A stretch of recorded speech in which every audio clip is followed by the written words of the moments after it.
Daar is dinge daar buite wat ek nie kan verduidelik nie. Daar is nie genoeg tyd om jou te wys wat dit alles beteken nie. Jy moet dus op jou eie uitgaan, maak jou eie besluit, laat jou siel gaan.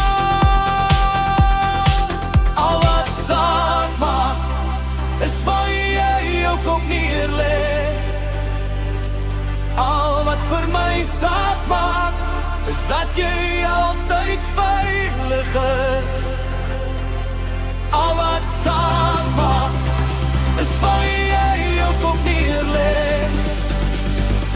Al wat vir my saak maak, is dat jy altyd veilig is.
Daar is dinge daar buite wat ek nie kan verduidelik nie. Daar is nie genoeg tyd om jou te wys wat dit alles beteken nie.